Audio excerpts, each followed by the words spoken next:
The evidence box should have been destroyed. Yet it sat there, misfiled behind a stack of unopened archives, its label half-torn and water-damaged. Dana Lowell held her breath as she opened it. The bag inside was brittle, its seal fractured, but what caught her attention was the tiny blood smear on a discarded gauze pad. It had never been logged in the chain of custody. She ran the test twice. The DNA did not belong to either victim, and it did not belong to O.J. Simpson.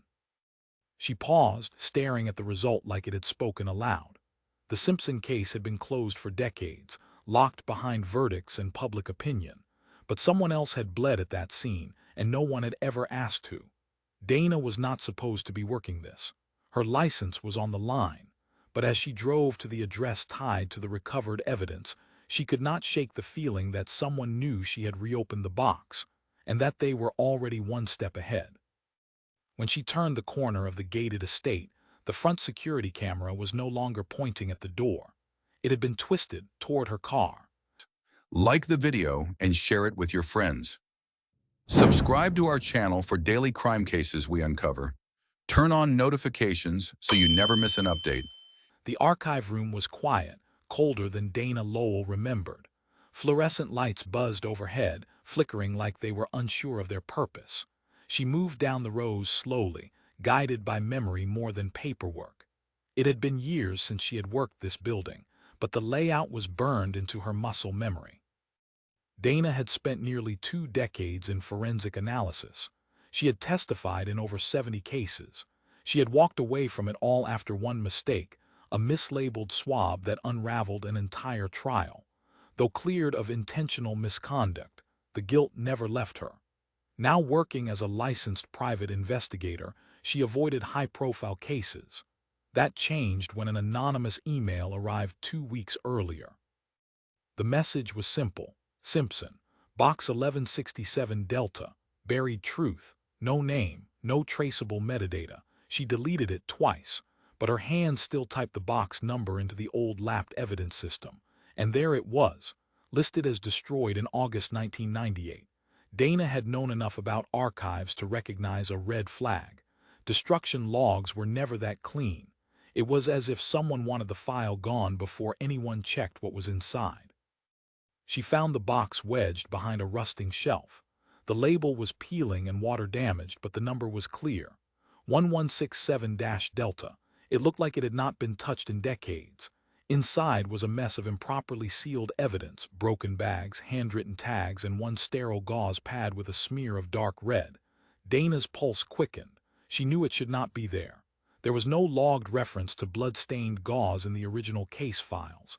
She checked the tag. No initials. No date, just a sloppy reference to scene wipe rear gate. It was not part of any official inventory. Back in her apartment, Dana prepared the sample for testing. She doubted it would yield anything after so long, but on the third run the machine returned a viable profile. Male, not OJ, not either victim. Unknown. She ran it again, same result. Her first instinct was to notify lapped internal, but protocol did not apply anymore. She was not part of the system, and she did not trust them, not after the things she had seen. She began pulling threads, the chain of custody, evidence logs, witness testimonies. Several anomalies surfaced immediately. A pair of gloves had been logged but never photographed on site. A camera technician listed on scene logs did not appear in payroll records. The rear gate security feed had been overwritten, supposedly to save space. Dana had read the trial transcripts years ago. She remembered the theatrics, the circus, but buried under it all were fractures. Now she was staring straight into one. The sample did not just raise questions, it dismantled the timeline. According to court files, O.J. Simpson was either in motion or accounted for during the window in which this blood could have been deposited. Dana reconstructed a basic route from known times and locations. Even with aggressive rounding, the math did not work. Someone else had bled at that scene, someone who had never been identified or questioned. She printed the findings and secured backups across 3 drives. That night someone knocked on her door at 1:46 a.m. She froze. No call, no text, no delivery expected. The knock came again, slower this time. She did not move. The peephole was covered, taped over from the outside. When she finally opened the door 2 hours later, the hallway was empty. Only a thin strip of black electrical tape remained, curled and sticky on her welcome mat. Dana drove to the last known address of the detective listed in the original chain of custody logs, a man named Lou Stanley. He had died 10 years ago, but his niece still lived nearby. After some hesitation, she handed Dana a worn binder labeled Lou's Unfinished. Inside were handwritten notes, receipts, and a scanned image of a glove, not the pair from the trial, but a third one, dirt-stained, recovered from behind the garage. Never submitted. Dana knew what this meant. Evidence had been withheld, or worse, replaced. The case that had gripped a nation, that had consumed courtrooms, had been played on a stage with false props. She scanned the note beneath the glove photo. Third one. Not same size. Fabric split. There was a date, June 12, 1994, and one more word scribbled in red ink. Witness. The glove in the photograph was not a match. Dana had stared at it for over an hour, cross-referencing it with every known image from the case files. The gloves introduced during trial were both leather, designer, and bloodstained. The glove in Lou Stanley's notes was cloth, thin, frayed at the wrist. It bore no logo, no tag. But it was labeled with a date and location, June 12, 1994, rear garage entry. That alone made it explosive. Lou's notes were written in a tight, methodical hand. He had cataloged receipts, seen photos, and private comments. Dana saw references to internal disagreements, pressure from superiors, even mention of a camera technician whose statements were sealed for irrelevance. One note caught her attention immediately. Witness under protective order, female, early 20s, initially cooperative. Identity sealed post-interview, disappeared before trial prep. Dana took a picture of the page and zoomed in. The corner had a faint fingerprint, not usable but telling. Lou had circled the words "not entered" 3 times beneath the witness's line. He had intended to bring it forward, but it never happened. The address listed for the original witness, a studio apartment near the coast, was long since demolished. But Dana traced the building's ownership records and found the name of the former landlord. After 3 disconnected phone numbers and a defunct business license, she located a secondary number listed under an expired car registration. He answered on the 3rd ring. His voice was gravel.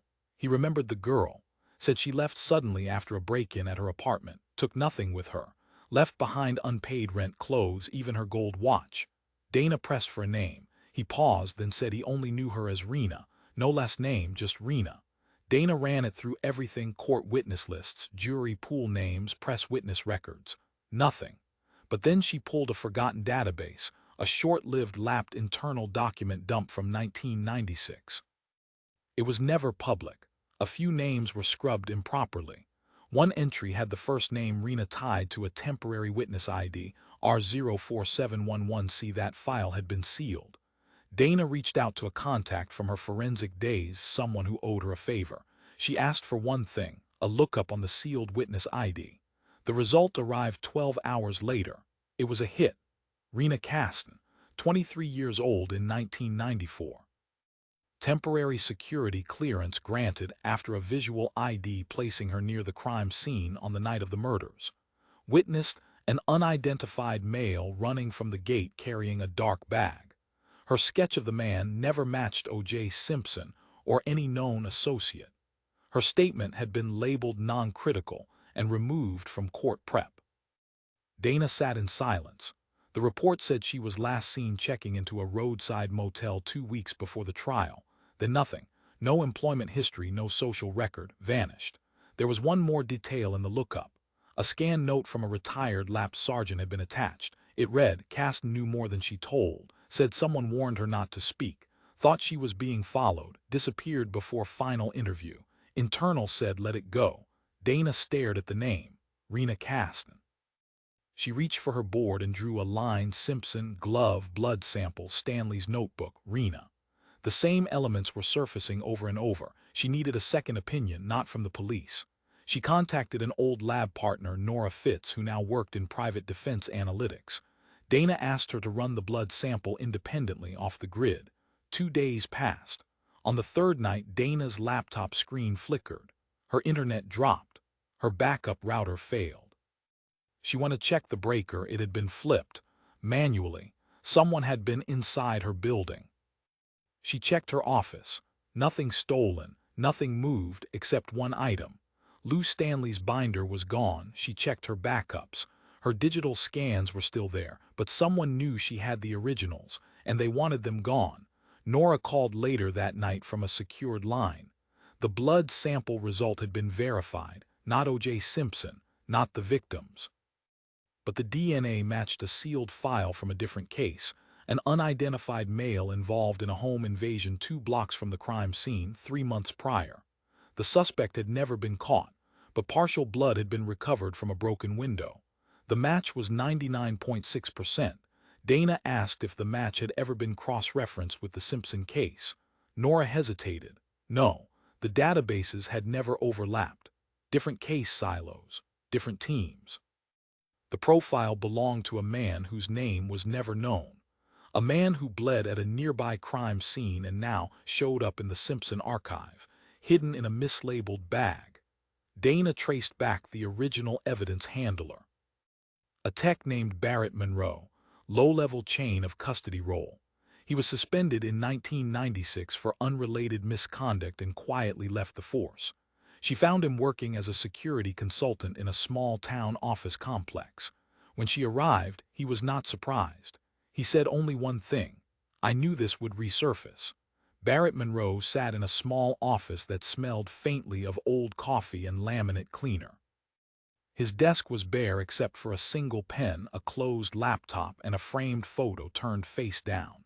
Dana watched him closely. He looked older than his 51 years, with lines around his eyes that came from more than just age. His badge had been gone for decades, but the silence in the room still felt like an interrogation. He folded his hands. "I knew someone would come eventually.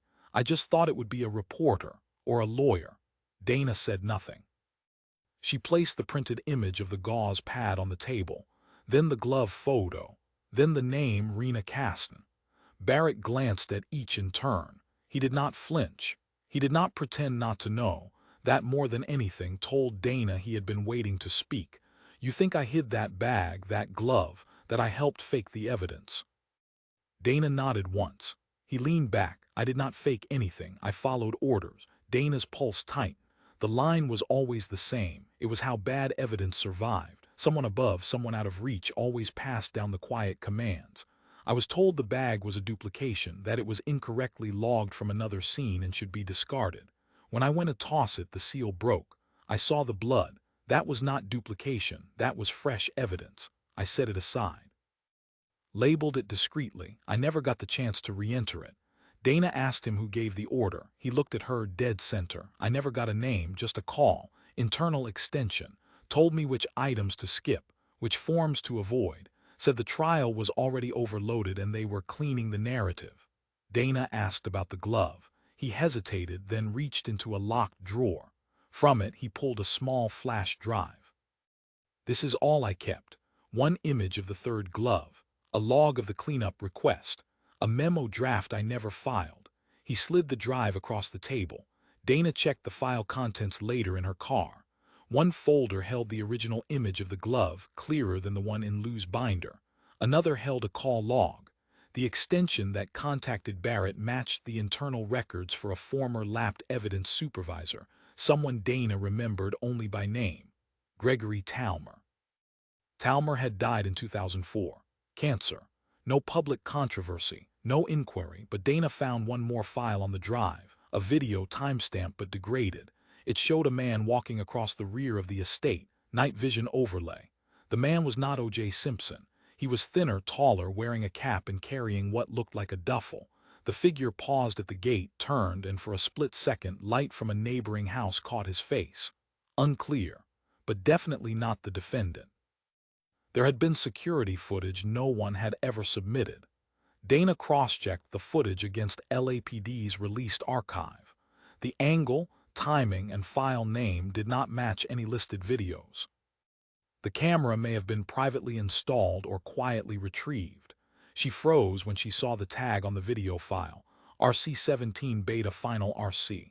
Rena Caston, 17. The same motel number she had last been seen checking into. Dana did not believe in coincidences. The video file originated from a private upload account hosted under an encrypted cloud. She sent the metadata to Nora Fitz. The response was nearly immediate. That account was created using a phone number once registered to Rena. Prepaid burner. Last used 29 days ago. Rena Caston was alive. Dana began tracing motel and apartment rentals that matched the burner's activity zone. The phone had pinged twice in the last month, once near a small grocery store, once at a bus terminal. She traveled to the grocery store, armed with a printout of Rena's aged-up image and a list of delivery drivers who serviced the area.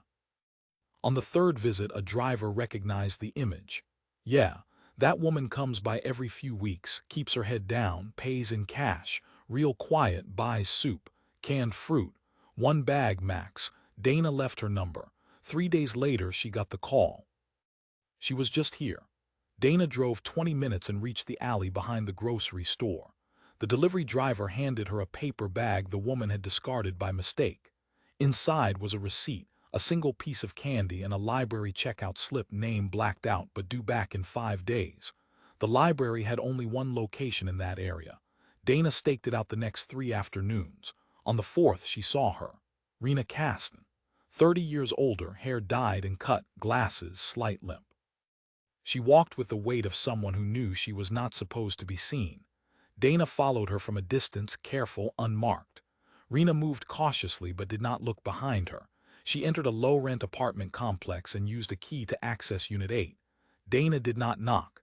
She waited 2 more hours and slid a note under the door. Your statement was erased. The blood proves you were right. I am not the police. I am not the press. You are not alone. No reply came. That night, Dana returned to her office.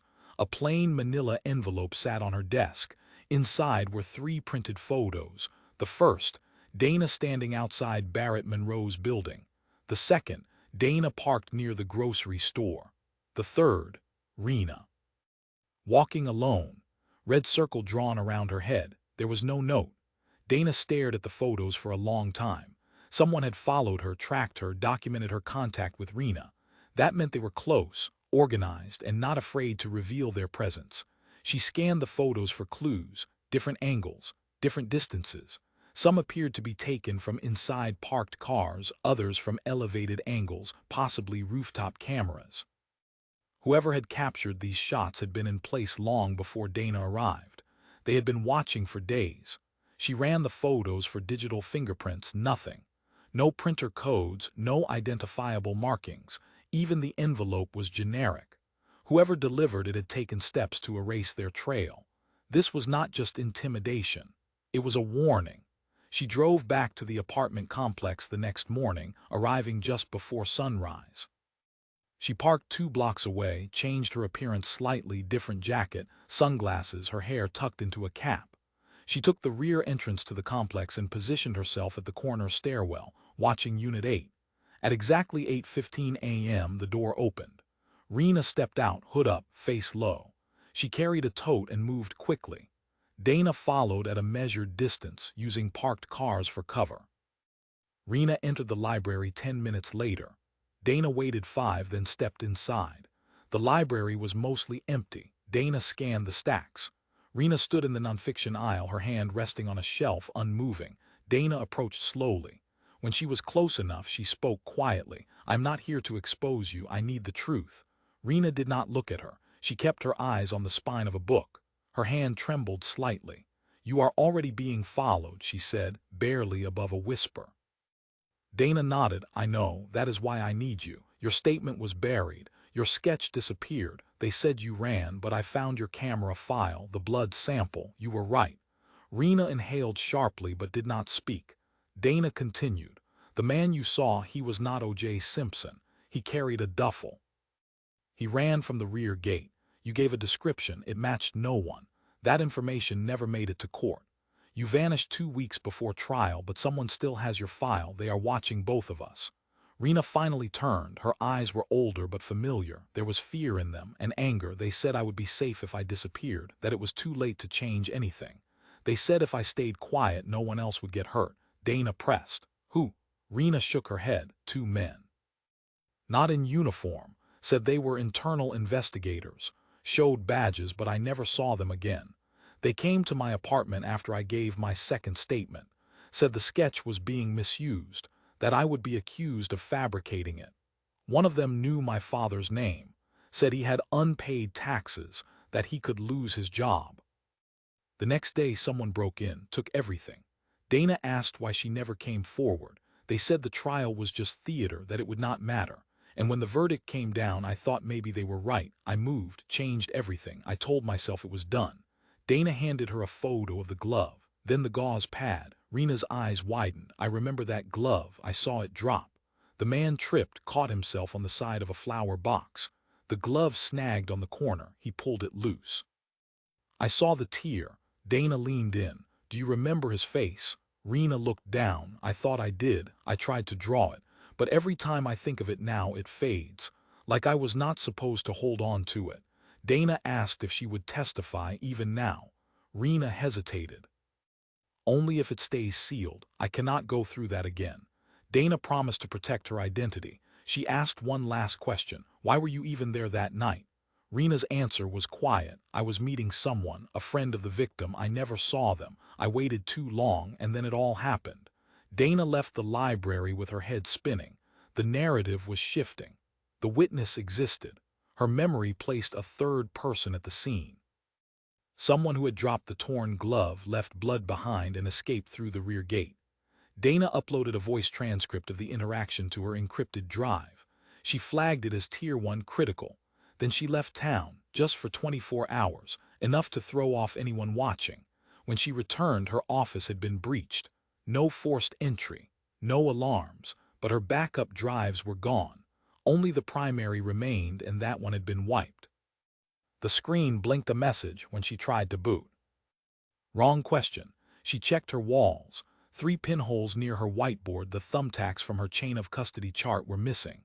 This was not just surveillance, it was control. She packed a go bag, locked the primary evidence into a fireproof case, and drove 6 hours north to a private cabin owned by a retired friend from the academy. The signal there was clean. No surveillance. No watchers. From there she began drafting a formal report, not for the police but for public release. She intended to upload it to independent outlets, encrypted and timestamped. But before she could finish, her phone pinged. A video message, unlisted number, no text. She opened it. The screen showed a new angle of the crime scene, modern footage. Someone had returned. The house was now abandoned, its yard overgrown, but the camera panned slowly toward the gate, and then zoomed in on a figure standing in the distance. Same build, same cap, same duffel. It was not a recording from 1994. It was filmed last night. The video file looped 3 times before Dana closed her laptop. She stared at the cabin wall, letting the silence press in. Someone had gone back to the estate, not in the past, not in memory, but in the present. The figure on the screen was unmistakable. Same stride, same body type, same duffel. It had to be him, the man from the old security footage. The one Rena Caston had seen run through the gate. He was alive, and he was watching. Dana traced the file's metadata. It had been uploaded anonymously to a temporary server with a self-delete timer. 5 hours. She grabbed every bit of data she could. The GPS tag, surprisingly, still embedded, showed a coordinate 300 yards from the rear garden fence of the original estate. Whoever filmed it had used a drone. Dana used that tag to pinpoint the location on satellite view. It was an empty patch of undeveloped land now, but it sat at the exact angle the camera in 1994 had been facing. Someone had replicated the shot on purpose, as if to taunt her. She printed the image of the figure, overlaid it with the older frame from Lou Stanley's hidden file, and began studying posture, clothing shape, and environmental shadows. The timelines matched too closely to dismiss. The man had returned to where it all began. Dana drove to the property. It was gated, weathered, and partially collapsed on the southern side. Nature had reclaimed most of it, Vines crept across the driveway, the grass taller than her waist. But the path to the rear gate was still there, faint beneath the overgrowth. She walked it slowly. Each step closer to the gate felt colder. She kept her phone camera recording. She needed documentation for herself, for Rena, for whatever would come next. At the gate she paused. The latch had been recently oiled. She bent down and spotted a fresh boot print in the dirt, heavy tread, new, less than 48 hours old. She measured the length, size 11, possibly 12. Not O.J. Simpson's size, but close enough to cast doubt if taken out of context. She opened the gate and stepped inside. The garden was dead. The flower box where Rena had seen the man trip was still intact, its corner splintered. Dana photographed it. Then she walked toward the rear wall where the security footage had once captured the unknown figure. She found a single, rusted screw embedded in the brick. Likely the mount point for the original camera. Someone had stood here again. Recent cigarette butts, fresh ash in the grass. She bagged one and sealed it for testing. Her phone buzzed. A restricted number, she answered. A digitized voice came through. You are asking questions that were answered 30 years ago. Let it go. Dana responded with a name. Rena Caston. The line went dead. She stood still. No breeze. No sound. Then her phone buzzed again, this time a text. One image, her car, parked on the road outside the cabin, circled in red. The message read, You are not the first. Dana returned to the cabin and started checking for bugs. She found one, a pin-sized audio transmitter hidden behind the fire alarm casing. She smashed it, then checked the camera lenses of all her devices. Nothing else turned up. She isolated the new image. Its metadata had been scrubbed, but the timestamp confirmed it was taken an hour before the call. Someone was physically near her, following her movements in real time. She expanded her search. The man from the footage, he had to be someone local. Someone familiar with the case but not visible in the original court records. She went back to Barrett Monroe's call log and focused on Talmer, the supervisor who had ordered the cleanup. Before his death, he had worked under another superior. Dana traced that connection. It led to a name, Gerald Flint, former internal affairs liaison, quiet retirement, no scandals, but one thing stood out. Flint had led the cleanup on the case file that contained the third glove memo. He had also supervised the team that logged the initial blood samples from the rear gate. He was never questioned. Dana found an address, a remote property registered in his name outside city limits. She drove there at nightfall, parking half a mile down the road. The house was dim, one window lit, curtains drawn. No security cameras visible. She approached through the trees, staying low, using the terrain to muffle her steps. At the edge of the property, she stopped. A man stood at the kitchen window, tall, slender, gray hair, same build. Same presence. He stepped away from the window. A minute later, the porch light flicked on. The door opened. He walked outside and looked directly at the woods. Dana held her breath. He stared into the dark for 20 seconds, then raised a phone and snapped a photo. Dana ducked back. She waited 10 minutes, 20. He did not return inside. He stood motionless at the porch's edge, waiting, watching. Dana retreated and returned to the car, every nerve firing. The man she had seen at the estate. The man in the drone video. The man from the original footage. It was him, Gerald Flint, and he knew she was coming. Dana did not sleep that night. Her mind ran like a projector stuck on one frame, Gerald Flint standing silently on that porch, phone in hand, staring into the dark where she hid. He had not called out. Had not acted startled. He had simply known. The next morning, Dana packed everything, her hard drives, printed images, sample bags, even the taped photo of the duffel-carrying man from the video. She stored them in a triple-sealed container and mailed it to a trusted contact under an alias. It was insurance. If anything happened to her, the trail would not die. She began piecing together Gerald Flint's background. 32 years with the department. 5 years in internal affairs. After that, a quick, quiet retirement. No books, no interviews, no trace. But one archived article from the mid-90s listed him as a special supervisor for high-profile evidence security during the Simpson trial. His task was to ensure the chain of custody across sensitive exhibits, specifically blood samples, gloves, and private witness statements. Dana froze. Flint had supervised the same items that had since disappeared, degraded, or been misfiled. She rechecked Barrett Monroe's records and found an internal memo Flint had signed requesting the removal of any duplicate or redundant evidence tied to unspecified field collection. That language was code for items discovered but not authorized. One line stood out in bold ink: consolidate all unverified material under sealed entry RC-17. RC. Rena Caston. 17. The motel room. The video tag. The photo archive. Flint had been in charge of burying Rena's statement, the third glove, and the blood sample. Dana looked again at the still frame from the drone video Flint walking the grounds of the estate 30 years later. This was not nostalgia, this was surveillance. He was still cleaning. She prepared to confront him. The drive was quiet. Pine trees stretched alongside the road like silent observers. She parked farther this time, out of sight. No camera, no phone. She approached on foot, midday open.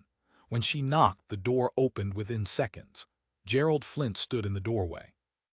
He did not ask who she was. "You are Dana Lowell," he said. She nodded once. "You do not need to be here," he said. Dana stepped forward. "Yes, I do." He sighed and motioned for her to follow. Inside, the house was clean. Bare walls, neutral furniture, no photographs, no clutter. It looked like a place staged for sale, not lived in. He led her to a back room. There was a metal file cabinet against the wall. He opened it and pulled out a single folder. Inside were photos, transcripts, and 2 sealed evidence tags. One read, Sample B rear entry, the other, RC sketch unconfirmed witness. Dana stared at it all. "You kept this?" she asked. Flint gave a half smile. "No, I intercepted it." He sat in a leather chair and leaned forward. This was never supposed to surface. That night chaos was already underway before the call even came in. "But I arrived before the press, before the flood. I was told to contain it. There were too many variables." Dana asked who gave the order. Flint paused. "The directive came from upstairs, not in the department, not in the courts, somewhere higher. The idea was simple: narrow the scope. Limit exposure. Frame a narrative the public could accept. Someone made a choice. And if it was the wrong man?" Dana asked. Flint looked at her. No one wanted that question answered. The verdict made it irrelevant. The storm had passed, so we erased the lightning. Dana stood holding the sketch, Rena's original drawing. The features were strong, angular, not matching Simpson's. And yet it was dismissed.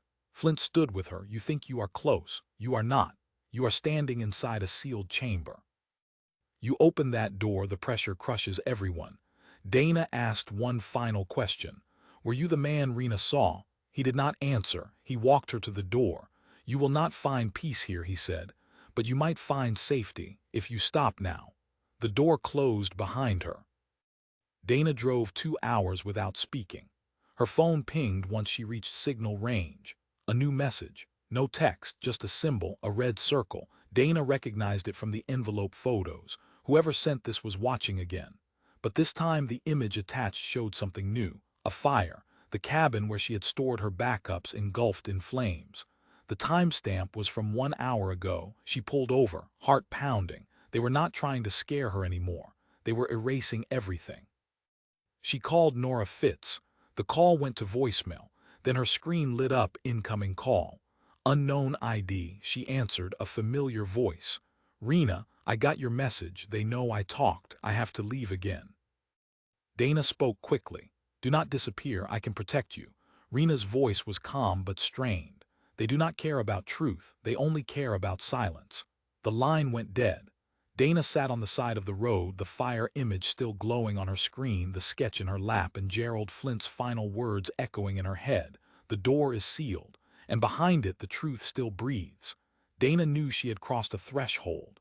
The fire was no warning, it was a reset. The system behind this had mechanisms ready to erase everything. Files, people, records, witnesses, all of it. But the fire did not touch what she kept on her person. She drove to a private copy center outside jurisdiction lines and printed every remaining file she had: Rena's sketch, Barrett Monroe's drive log, the third glove photo, the blood match, even Flint's sanitized directive. She duplicated them 5 times, each sealed in a separate courier package under assumed names. The last one she held on to. It was time to move from chasing the trail to confronting it. She returned to the library where she had last seen Rena. The clerk at the desk remembered her. Said the woman she described had returned one more time, left something in the return bin without checking in. Dana asked to see the security feed. It showed Rena, hood up, slipping a padded envelope into the bin and walking out without pause. The clerk handed Dana the envelope. No return address. No name, just a black dot drawn on the flap.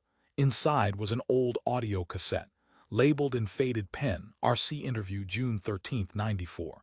Dana drove straight to her friend's studio, a place built for musicians, not investigators, but the equipment could digitize analog formats cleanly.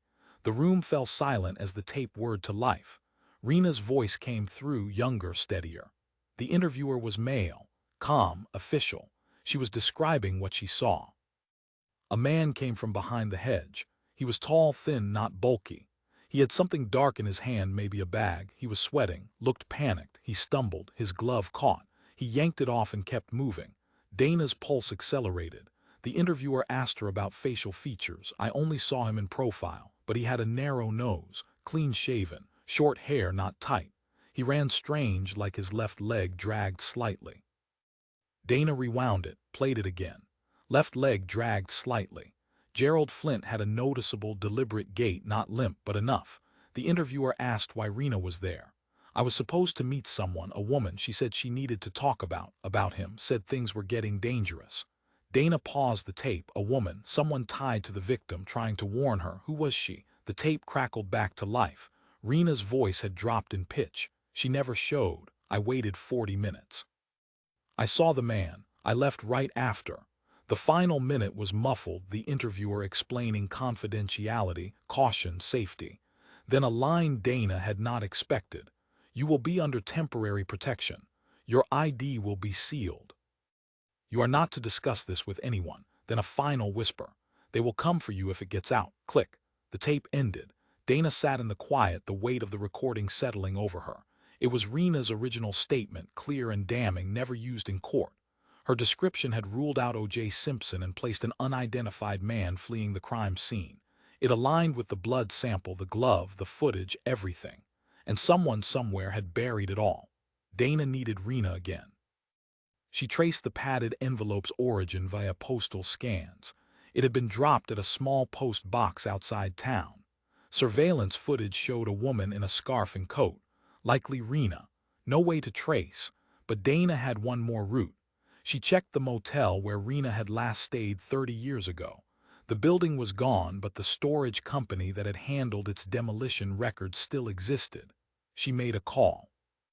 After some bargaining and verification, a clerk agreed to let her look through the old contents. Most had been shredded, discarded, or auctioned. But one lot had never been claimed. It was small, sealed under initials RC. Dana arrived within the hour. The box was dusty, taped with a yellowing tag. Inside were 2 books, a folded denim jacket, and a leather-bound planner. Dana opened the planner. The pages were filled with short notes, meetings, grocery lists, fragments, but one date stood out. June 12, 94. It was circled 3 times. Next to it, a single name. N, and beneath that, a phone number, local area code. Dana dialed it, disconnected. She cross-referenced it against archived directories. It matched a woman named Naomi Ryland, a former nurse at a nearby clinic, listed as deceased in 1997. Dana froze. Ryland had lived 2 blocks from the crime scene. Her address appeared in one of the initial interview logs, marked as a non-related adjacent witness.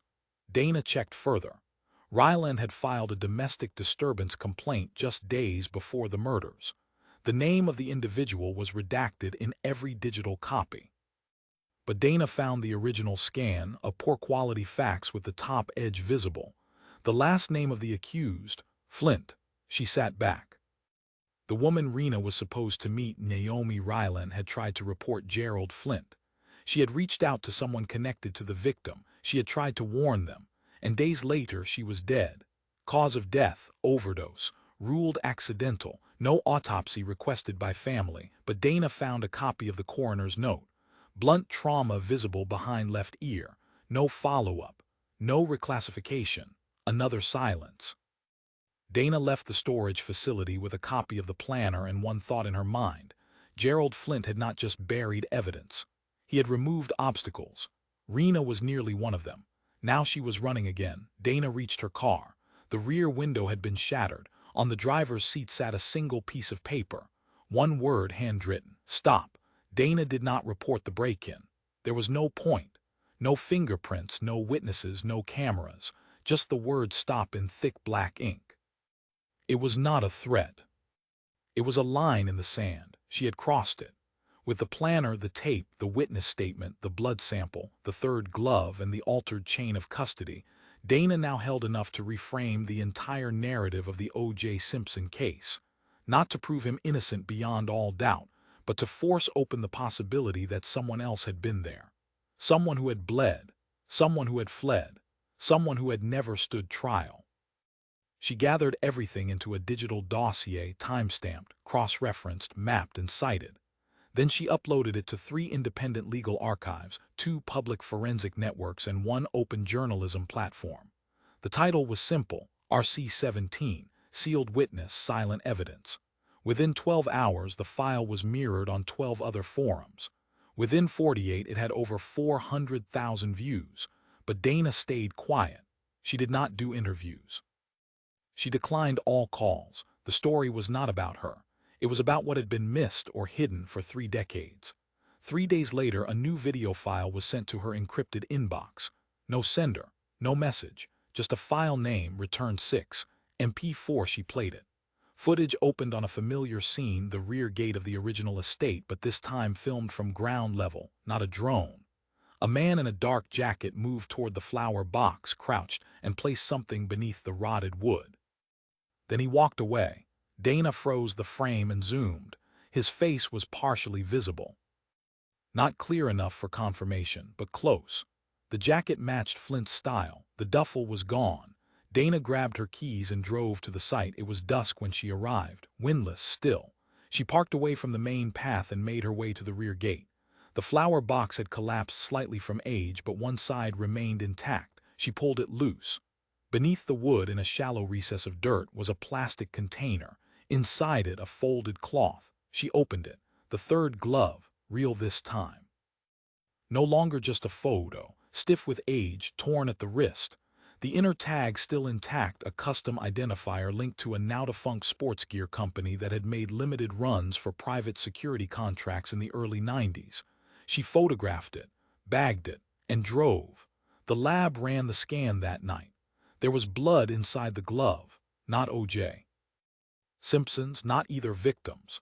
The DNA matched the same unknown male from the gauze pad, the same man whose blood had appeared at the rear gate, the same man connected to the unsolved home invasion 2 blocks away, the man Rena had seen, the man who had never been named. Now his blood was in 2 places. Dana tried once more to trace him using updated DNA indexing, ancestry databases, crime pattern overlays. Still no name. Only one new data point surfaced. A familial match. Male. Approximately 55 to 60 years old. Last recorded address listed as deceased. But a second profile, a younger male, same genetic signature, had applied for a driver's license 6 months ago. Dana requested a match from the DMV under investigative pretext. She received 1 image. The man was in his 20s, lived in another state. No priors, but his jawline, his nose, his eyes, they echoed the sketch. Echoed the blurred face in the night footage. A son. Dana searched records. The younger man had no father listed on his birth certificate. Only a mother, Naomi Ryland, the nurse who had died of an overdose. The woman Rena was supposed to meet. Dana leaned back. The man from the scene, the one Rena saw, the one whose blood had been hidden, was the father of Naomi's child. And Naomi had tried to warn the victim before the murders. Gerald Flint had supervised her death certificate, signed off on the toxicology request, and overseen the file that redacted the disturbance complaint. The lines converged. Someone had kept the father's name hidden. Someone had silenced Naomi. Someone had erased Rena, and someone had destroyed the evidence until only fragments remained. Dana wrote her final report. It contained no accusations, only data, blood profiles, file metadata, chain of custody errors, photographic comparisons, timeline reconstructions, and the final link: a son born in secret, raised without a father, now living under a name unknown to the case. She published the report under the same title, RC-17, Addendum. It closed with one line: someone else was there, someone who bled, someone never questioned. If this is the truth, the case remains open. The comment section exploded. Some called it fiction, others called it proof. Many demanded a new investigation. Dana read none of it. She stepped away. The noise was never the goal. She kept a copy of the third glove in a fireproof safe. Sent the original to the FBI under anonymous delivery. It was never acknowledged. But 2 weeks later, an official internal memo leaked, quietly noting that the RC-17 audio file had been accessed inside a sealed digital archive. Someone was listening. And then, one final delivery. Dana returned home late one night to find a plain package outside her door. No address, no stamps. Inside, a single sheet of paper, typed, "You were right, but you will never prove the rest." At the bottom, a photograph. It was the same still from the drone footage. The man at the gate. But this time the face was clear, and it was not Gerald Flint.